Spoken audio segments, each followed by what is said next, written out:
नमस्ते दोस्तों, स्वागत है आपको मेरी चैनल पे। तो आज हम लोग जानेंगे कि हम लोग कुछ बेसिक फंक्शंस के बारे में पावर बीआई का। तो लास्ट टाइम हम लोग सीखे थे कि हम एक्सेल किस तरह से कनेक्ट करते हैं और उससे हम लोग क्या कैलकुलेशन बना सकते हैं, क्या मेजर्स बना सकते हैं। आज हम लोग जानेंगे कि हम लोग एक बेसिक फंक्शन के बारे में, जो बहुत इंपॉर्टेंट भी है और बहुत बेसिक भी है। तो ये फंक्शंस के बारे में मैं बताना चाहूँगा कि ये है count count count a account रोज। तो पहले डिफरेंसेस जानते हैं थोड़ा बहुत कि क्या काम होता है काउंट काउंट ए अकाउंट रोज में। तो पहला डिफरेंसेस ये है कि काउंट जो फंक्शंस होता है वो ओनली न्यूमेरिकल वैल्यूज़ को ही काउंट करता है किसी कॉलम में। तो नॉन न्यूमेरिकल वैल्यूज़ को वो एग्जीक्यूट नहीं करता, वो सिर्फ ओनली न्यूमेरिकल वैल्यूज़ को ही कनेक्ट करता है। तो आप एग्जांपल में देख सकते हैं कि हमारे पास 100, 200 ब्लैंक टेक्स्ट एंड 300 वैल्यूज़ है, जो कि ये जो है वो इंटीजर वैल्यूज़ है। ये 3 इंटीजर वैल्यूज़ है, लेकिन बाकी जो है वो नॉन इंटीजर वैल्यूज़ है। तो हम लोग अगर हम डेक्स फंक्शंस को लगाते हैं, जैसे काउंट है और उसका जो कॉलम्स का वैल्यू उस कॉलम्स को देंगे, तो हम लोग का आउटपुट यहाँ पे 3 निकल के आता है। तो अगर मैं एग्जांपल्स के तौर पे बात करूँ, तो मैंने एक टेबल बनाया है यहाँ पे वैल्यूज़ का। तो एक न्यूमेरिकल वैल्यूज़ है, टेक्स्ट वैल्यूज़ है। अगर मैं इस पे काम करूँ और मैं एक मेजर्स बनाऊँ काउंट का, तो आप देख सकते हैं कि काउंट किस तरह से काम करता है। सो काउंट लेते हैं हम लोग, काउंट का वैल्यूज़ लेंगे। अकाउंट जो होता है ओनली कॉलम नेम्स या कॉलम को ही लेता है, टेबल्स फंक्शंस को नहीं लेता है। तो हम लोग यहाँ पे जो कॉलम्स का है वही वैल्यूज़ को ही हम लोग लेंगे। हम लोग लेंगे अभी न्यूमेरिकल वैल्यूज़ को। ये वैल्यूज़ को मैंने लिया। तो जैसे ही मैं इस वैल्यूज़ को पुट करूँगा या फिर अपने कार्ड्स के साथ अटैच करूँगा, तो आप लोगों को पता चलेगा क्या वैल्यूज़ आ रहा है। काउंट वैल्यूज़ में मुझे 2 नंबर आ रहा है। तो आप अगर इस वैल्यूज़ में देख सकते हो, तो हमारे पास टोटल 3 रोज़ है, लेकिन वैल्यूज़ जो है ओनली 2 है, मतलब 1 और 2। तो ये 2 वैल्यूज़ हमें यहाँ पे दिखाई दे रही है। तो सेकंड आता है हमारा काउंट ए फंक्शंस। काउंट ए फंक्शंस क्या करता है? काउंट ए फंक्शंस जो है वो सारे वैल्यूज़ को, जो कि नॉन ब्लैंक वैल्यूज़ है, वो सारे को काउंट करता है। चाहे उसमें डेट हो, चाहे उसमें नंबर हो, या चाहे उसमें टेक्स्ट हो, तो ये सारे वैल्यूज़ को वो काउंट करता है। तो एग्जाम्पल में आप देख सकते हो कि 100 एक वैल्यूज़ है, जो कि एक न्यूमेरिकल वैल्यूज़ है। ABCD एक टेक्स्ट वैल्यूज़ है, ब्लैंक वैल्यूज़ है, और एक डेट वैल्यूज़ है। तो इसमें अगर हम लोग डैक्स फंक्शन का इस्तेमाल करते हैं, काउंट ए के साथ उस कॉलम को लेते हैं, तो हमारे पास वैल्यूज़ आना चाहिए एक ये और एक ये, टोटल 3 नंबर आना चाहिए। तो एग्जाम्पल के तौर पे समझते हैं कि हमारे पास अभी जो है वो काउंट एज का काम क्या होता है। काउंट ए, तो काउंट ए लेते हैं और इसमें भी जो है वो कॉलम वैल्यूज़ को ही हम लोग लेंगे। तो न्यूमेरिकल वैल्यूज़ अगर लेते हैं, तो काउंट एज जो है वो न्यूमेरिकल वैल्यूज़ को देगा। ये काउंट ए न्यूमेरिकल वैल्यू पे कर देते हैं हम।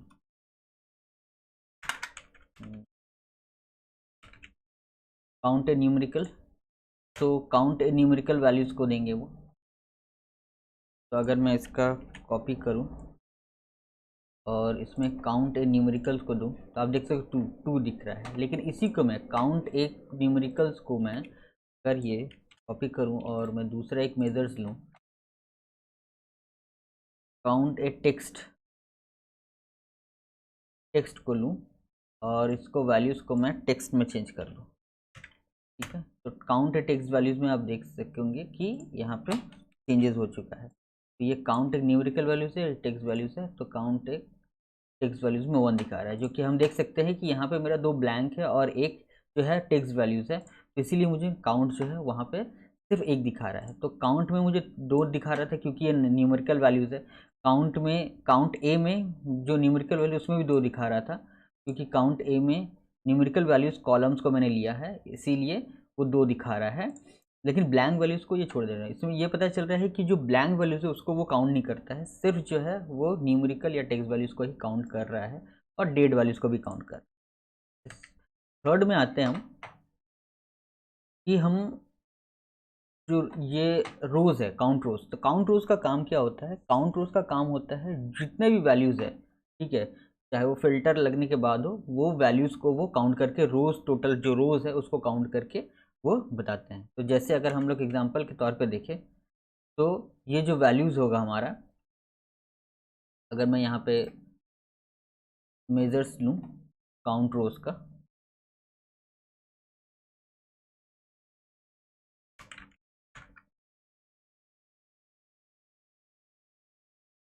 काउंट रोज, और लेकिन काउंट रोज का एक इसका जो टेबल होगा वो सिर्फ टेबल ही आएगा। इसमें काउंट रोज का जो फंक्शन है इसमें टेबल आता है, इसमें कोई कॉलम वैल्यूज नहीं ले सकते हैं। तो हम लोग डायरेक्ट टेबल को लेते हैं और ये टोटल रोज को काउंट करके हमें बता देंगे कि टोटल रोज कितना है। तो मैं अगर इसको कॉपी करके फिर से यहाँ पे लाऊं और इसके जगह पे काउंट रोज कर दूं तो टोटल 3 रोज दिख रहे हैं। तो अगर आप देख सकते हो यहाँ पे ब्लैंक वैल्यूज को भी काउंट करके यहाँ पे शो कर रहा है। तो इससे हमें पता ये चलता है कि हम लोग जो काउंट जो है, काउंट को कैसे इस्तेमाल करते हैं। तो अगर हम लोग को सिर्फ ओनली न्यूमेरिकल वैल्यूज़ चाहिए तो हम काउंट का इस्तेमाल कर सकते हैं। अगर हम लोग non numerical means numerical plus text values या फिर डेट वैल्यूज़ को एक साथ काउंट करना चाहते हैं किसी भी कॉलम में, तो हम लोग इसका इस्तेमाल कर सकते हैं काउंट ए का। अगर हम लोग सिर्फ टोटल नंबर ऑफ रोज़ जानना चाहते हैं कि एक शीट में टोटल एक टेबल में कितना जो शीट है उसका इस्तेमाल कर सकते हैं, तो काउंट रोज़ का हम लोग इस्तेमाल कर सकते हैं। इवन हम लोग फ़िल्टर का भी इस्तेमाल कर सकते हैं, अप्लाइड कर सकते हैं। वो हम लोग आने वाले वीडियोज़ में बताएंगे कि कैसे हम लोग काउंट रोज़ का इस्तेमाल करके फ़िल्टर कर सकते हैं। थोड़ा सा अगर मैं बताऊं इसमें, तो काउंट रोज़ में मान लिया जाए कि हमारे पास टोटल 10 रोज़ काउंट है, उसमें से मैं फ़िल्टर कर रहा हूँ सिर्फ वही जो है मान लीजिए सेल्स का है जो 10,000 से ज़्यादा है, तो वो 10,000 से जितने भी रोज़ है वो काउंट करके बताएंगे काउंट रोज़ में। ये काउंट इफ़ की तरह भी काम करता है जैसे एक्सेल में काम करता है। आगे आने वाले वीडियोज़ में हम इसके बारे में डिस्क्राइब करेंगे और ज़्यादा बेहतरीन तरीके से बताने की कोशिश करेंगे। अब मैं कंपैरिजन की बात करें तो कंपैरिजन में ये है कि काउंट जो है, फंक्शंस काउंट जो है वो न्यूमेरिकल वैल्यूज़ को काउंट करता है। ठीक है, एक मिनट। हाँ, तो फंक्शंस जो काउंट है वो न्यूमेरिकल वैल्यूज़ को काउंट करता है। ये कोई टेक्स्ट वैल्यूज़ को काउंट नहीं करता है, ये कोई ब्लैंक वैल्यूज़ को काउंट नहीं करता है, और ये सिर्फ कॉलम पे वर्क करता है। सेकंड में काउंट ए का काम क्या है, वो नॉन ब्लैंक वैल्यूज़ पे काम करता है। काउंट क्या करता है, नॉन ब्लैंक वैल्यूज़, मेरे जितने भी नॉन ब्लैंक वैल्यू जिसमें कोई भी ब्लैंक नहीं है उसको काउंट करके देगा, लेकिन ये टेक्स्ट को भी काउंट करेगा और ये भी एक कॉलम पे ही काम करता है। और काउंट रोज़ का काम क्या है, ये सारे रोज़ चाहे वो ब्लैंक हो या नॉन ब्लैंक हो, ये दोनों काम करता है। अब यहाँ पे बता रहे कि काउंट ब्लैंक नो, लेकिन आप देख सकते हो कि अगर मैं यहाँ पे देखूँ तो जो है काउंट जो है वो 3 दिखा रहा है, जो कि वैल्यूज़ जो है, अब बोल सकते हैं कि वैल्यूज़ तो यहाँ पे 2 है, यहाँ पे 1 है, लेकिन 3 क्यों दिखा रहा है, क्योंकि ये जो है पूरा टेबल को काउंट करता है। तो अब क्या है कि टोटल जो है यहाँ पे 3 ही मेरे पास रोज़ है, तो अब 1 2 और यहाँ पे 1, टोटल जो 3 रोज़ है, इसीलिए यहाँ पे जो काउंट है टोटल काउंट 3 दिखा रहा है। और आप भी यहाँ पे देख सकते हो कि यहाँ, लेकिन ये भी ब्लैंक वैल्यूज़ को काउंट नहीं करता, और ये क्योंकि ये टेबल पे काम करता है इसीलिए टेबल में जितने भी रोज़ है वो टोटल काउंट करके देगा। इंडिविजुअल कॉलम में अगर ब्लैंक हो भी तो उसको भी वो, अगर दूसरे कॉलम में वो ब्लैंक ना हो, कोई वैल्यूज़ हो, तो वो भी उस पर काउंट करके दे देता है। तो इस तरह से हम लोग काउंट ए और काउंट रोज़ का इस्तेमाल कर सकते हैं।